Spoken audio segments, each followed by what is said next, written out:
Hello everyone, success with आराम online education में आप सभी का स्वागत है। लगातार हमारी करंट अफेयर्स की सीरीज चल रही है। लगातार हमने 5 वीडियो कवर कर लिए हैं अगस्त माह के, जिसमें हमने अंतर्राष्ट्रीय, राष्ट्रीय और कई तरह की खबरों को हमने किया है।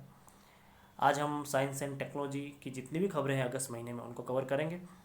बहुत सरलता से समझाने की कोशिश करूँगा, क्योंकि साइंस एंड टेक्नोलॉजी एक ऐसा सब्जेक्ट है जो बहुत पेचीदा है। इसकी भाषा बहुत ही तकनीकी होती है, जो हिंदी माध्यम में विशेष रूप से विद्यार्थियों को समझ में नहीं आती है। उसको मैं सरल शब्दों में आप तक पहुंचाने की कोशिश करूंगा। वीडियो शुरू करने से पहले आपसे निवेदन है कि आपने हमारे यूट्यूब चैनल को सब्सक्राइब नहीं किया है तो इसे जरूर सब्सक्राइब करें, ताकि सबसे पहले अपडेट्स आपको मिलेगी और इससे हमें भी संबल प्रदान होता है। शुरू करते हैं। इसरो ने लॉन्च किया है पहला 3D वर्चुअल स्पेस म्यूजियम। ठीक है, क्या है ये खबर, इसको जानने से पहले मैं आपको बता दूं कि इसरो क्या है, क्योंकि इसरो ही आपको नहीं पता होगा तो आप समझ नहीं पाएंगे। तो मैं ले चलता हूँ आपको इसरो के बारे में ले जाने, और इसरो की जितनी भी एक बेसिक समझ है उसको समझाने के लिए कि एक अंतरिक्ष एजेंसी है भारत सरकार की, राष्ट्रीय अंतरिक्ष एजेंसी है। हालांकि ये इसरो अब वाणिज्यिक रूप से भी काम करने लगा, ये बहुत अच्छी खबर है, और अन्य देशों के साथ भी तकनीकी साझा करेगा। लेकिन भारत की राष्ट्रीय अंतरिक्ष एजेंसी इसरो है, अंतरिक्ष विभाग के अंतर आती है। इसकी सीधी देखरेख भारत के प्राइम मिनिस्टर करते हैं और बेंगलुरु में इसका मुख्यालय है। ये इसकी बेसिक नॉलेज होगी आपको। बेसिक अप्रोच आपने देख लिया। अब देखते हैं कि इसरो ने लॉन्च किया है पहला 3D वर्चुअल स्पेस म्यूजियम। क्या है ये म्यूजियम, इसको जान लेते हैं। देखो, इस म्यूजियम का नाम है स्पार्क। ठीक है, क्या काम करेगा स्पार्क? देखो, स्पार्क एक डिजिटल कंटेंट प्रोवाइड करने वाला, साथ ही ये जो एक तरह से स्पेस टेक पार्क के रूप में आपको देखने को मिलेगा, जहां पर आपको इसरो के, मुख्य रूप से इसरो के इतिहास और सफलताओं, उसकी संघर्ष की कहानी देखने को मिलेगी। फिर इस डिजिटल पार्क में आपको क्या देखने को मिलेगा? इस वर्चुअल 3D डिजिटल पार्क में आपको म्यूजियम होगा, यहाँ पे थिएटर होगा, बगीचे होंगे, असली आकार के रॉकेट पाए जाएंगे और ऑब्जर्वेटरी भी यहाँ पर देखने को मिलेगी। तो ये बहुत चीज़ें हैं जो मैं आपको बहुत सरल शब्दों में समझा रहा हूँ, जिसे आप लिखें कि यहाँ पर म्यूज़ियम होगा, थिएटर होगा, असली आकार के रॉकेट होंगे और ऑब्जर्वेटरी होगी। ठीक है, और इसरो की जो भी संघर्ष की कहानी है, उसकी हिस्ट्री है, उन्होंने किस तरह से संघर्ष करके आज वो इतनी एडवांस तकनीकी को लॉन्च करने की स्थिति में आज पहुंचा है, और भारत के लिए एक बहुत बड़ा मील का पत्थर साबित हुआ है, भारत के रक्षा और तकनीकी के लिए। तो ये इतिहास की गाथा इसरो की है, और इसे 3D वर्चुअल स्पेस म्यूजियम के माध्यम से हम तक पहुंचाया जाएगा और आप इसे देख सकेंगे बहुत जल्दी। और इसरो का कार्यालय तो मुख्यालय बेंगलुरु में है। तो यही खबर है इसकी, और इसका नाम स्पार्क है, ये जरूर याद रखें। अब देख रहे हैं रशिया ने लॉन्च किया है ईरान का सैटेलाइट। देखो, रशिया और ईरान के जो अंतर्राष्ट्रीय संबंध है बहुत प्रगाढ़ हो रहे हैं, क्योंकि दोनों ही देश पश्चिमी देशों के विरुद्ध कार्रवाई करते आए हैं।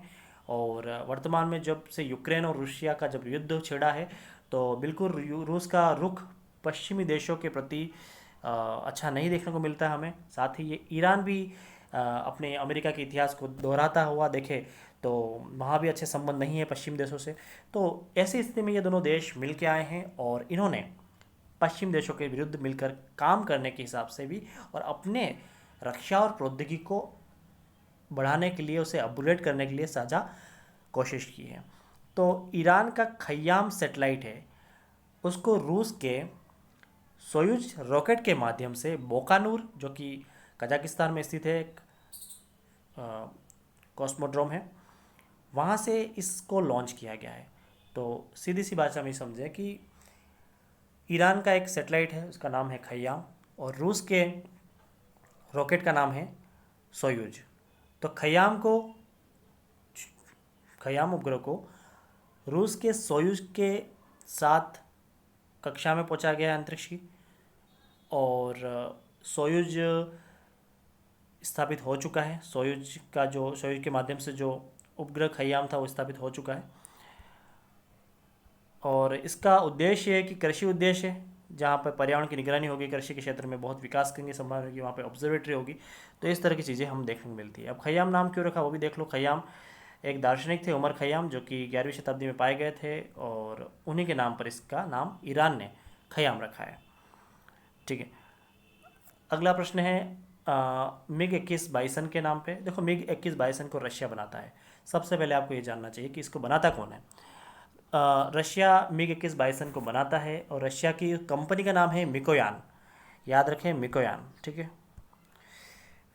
मैं आपको बता देता हूँ कि मिकोयान नामक कंपनी है जो इसको बनाती है। ओके, यहाँ पे मुझे मिल नहीं रहा है, लेकिन आप याद रखें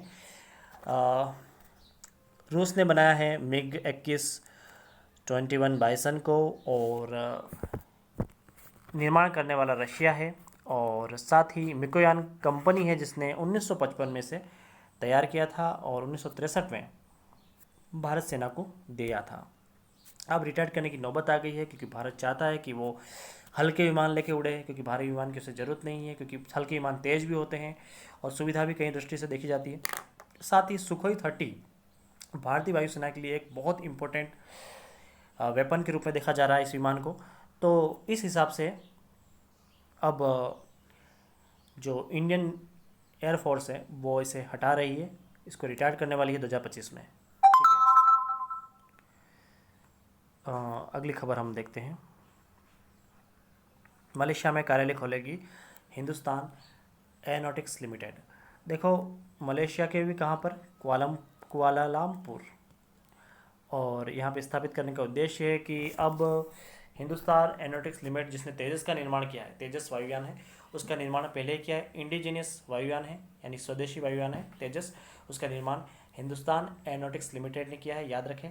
और अब वो अपनी जो मार्केटिंग है और जो उसकी सेल्स ऑफिस है उसे मलेशिया के कुआलालंपुर में स्थापित कर रही है बिक्री के उद्देश्य। और वो चाहती है कि तेजस को वहाँ बिक्री भी की जाए और साथ ही साथ कुछ नई टेक्नोलॉजी के साथ भी वहाँ टाई अप किया जाए। तो इस तरह की चीज़ें वहाँ पर देखने को मिलेगी आपको। तो सबसे पहले ये याद रखना है कि हिंदुस्तान एरोनॉटिक्स लिमिटेड ने मलेशिया के कुआलालंपुर में कार्यालय स्थापित किया है और वो अब इसके साथ अपनी मार्केटिंग भी करना चाहती है, और बिल्कुल भारत सरकार ने उसको मंजूरी दी है, तभी वो इस तरह का कदम उठा रही है। अब बात करते हैं नौसेना में शामिल किया जाएगा स्वदेशी विमान विक्रांत। और ये विक्रांत है, ये स्वदेशी है, 2009 में बनाया गया था। इसको किसने बनाया था? कोचिन शिपयार्ड, याद रखें कोचिन शिपयार्ड ने बनाया है विक्रांत को। 20,000 करोड़ की लागत से बना है, इससे ज़्यादा लागत है। 2009 में निर्माण हुआ है। डिज़ाइन इसका नौसेना ने किया था, लेकिन कोचिन शिपयार्ड ने इसका बनाया है। कोचिन शिपयार्ड मेन इसको बनाने वाला है। और देश में निर्मित पहला विमान वाहक पोत है। अब विमान वाहक पोत क्या होता है ये आपके लिए जानना जरूरी है। जैसे कि आप देख रहे हैं यहाँ पे कि ये एक सेकेंड, जैसे कि आप यहाँ देख रहे हैं कि यहाँ पर समुद्र है। समुद्र में किसी विमान की लैंडिंग करानी है तो उसके लिए एक पोत या शिप की ज़रूरत होगी, तो इस शिप को ही विमान वाहक पोत कहा गया और यहाँ पे लैंडिंग हो सकेगी। तो भारत का पहला है और देश में निर्मित है, तो बहुत इंपॉर्टेंट हो जाता है विक्रांत, ठीक है। बहुत सारी टेस्टिंग की गई इसकी और अंतिम चौथे चरण के बाद इसे अब शामिल कर लिया गया है भारतीय नौसेना में, ठीक है। इतनी ही खबर है। अगला देखते हैं। डीआरडीओ ने किया है VLSRSAM, इसका पूरा नाम है vertical long short range missile, ठीक है। चांदीपुर में इसका परीक्षण किया है। किसने किसने किया था? डीआरडीओ ने और नौसेना ने, दोनों ने मिलकर किया है। और ये मिसाइल कैसी होगी? सरफेस टू एयर, मतलब धरती से लेकर आसमान में ये जाएगी। इसे सरफेस टू एयर मतलब धरती से लेकर आसमान तक की इसकी दूरी तय करेगी। इस तरह की मिसाइल है ये, ठीक है। इसकी यही विशेषता है, आप देख लीजिए। इसका PDF मैं आपको दे दूंगा, लेकिन जो महत्वपूर्ण एग्जाम के लिए वो मैं आपको बता चुका हूँ। अब देखते हैं